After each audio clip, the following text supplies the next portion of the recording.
said on many occasions that the material I've used for these movies and in styling bonsai for you is very expensive, and I'm okay with that because we've worked some very interesting and some very unique and very special trees along the way.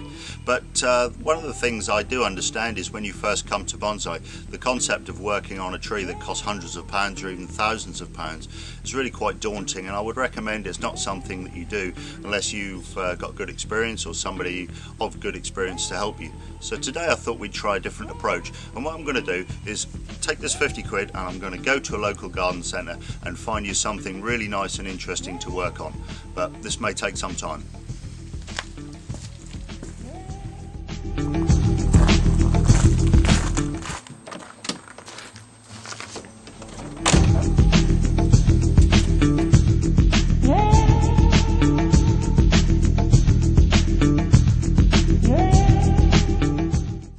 So here we are. I got lucky. I had to visit several garden centres and it's taken me a couple of hours, but I've managed to find this lovely little Scots Pine, and the best bit, 2 quid change. £48 for this tree, so I think that's an absolute bargain. You can see it's nice and dense, it's nice and compact, it's got foliage nice and close to the trunk, and judging by the roots it's been in this pot for a very long time, so this tree is very well established. First thing we need to do is start to remove all the old foliage and dead branches. There's quite a few in this, and as you can see, lots of dead needles, old foliage. Obviously this tree has been relatively neglected for a while, and so I'm just going to have to clean all this dead stuff out and prune away all the dead branches, and hopefully by the end of that we should be able to see more or less what we've got in here.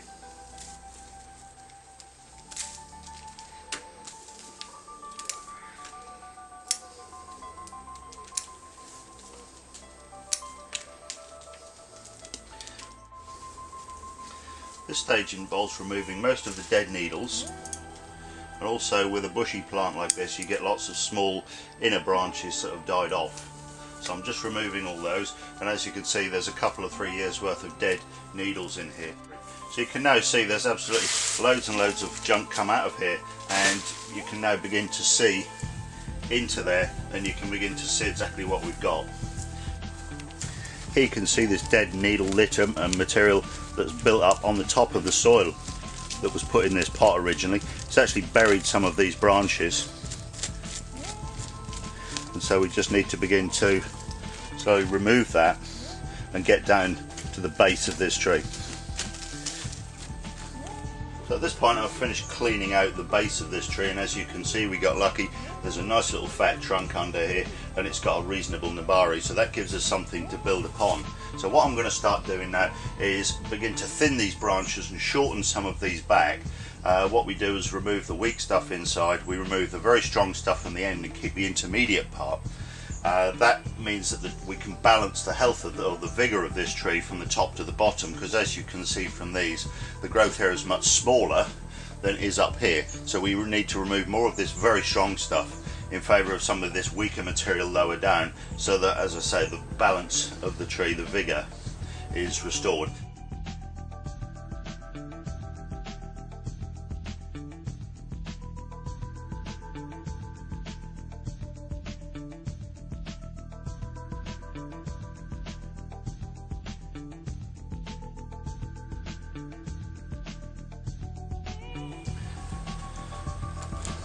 Combining 3 trunks like this into a coherent design is really very difficult, but I'm going to have a go at this. It's not perfect, but I think we can make something of it. But one of the things that's important is that we don't end up with 3 trunks all exactly the same height.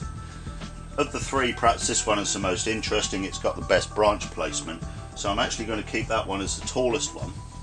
This one here is quite nice, nicely placed branches, but then we've got this strong straight piece here, so we'll just get rid of that. And then at the back here, same again, we've got this one here, comes up nicely, but then we've got again this long straightness in the top. So by reducing those, and this one when it's wide it's going to be the shortest one, this one will be taller, this one will be the ultimate apex of the tree, and I think that's going to enable us to incorporate all 3 of these trunks into the overall design. When it comes to preparing Scots Pine for wiring, what I like to do is remove the 3rd year needles. and it's relatively easy to identify those.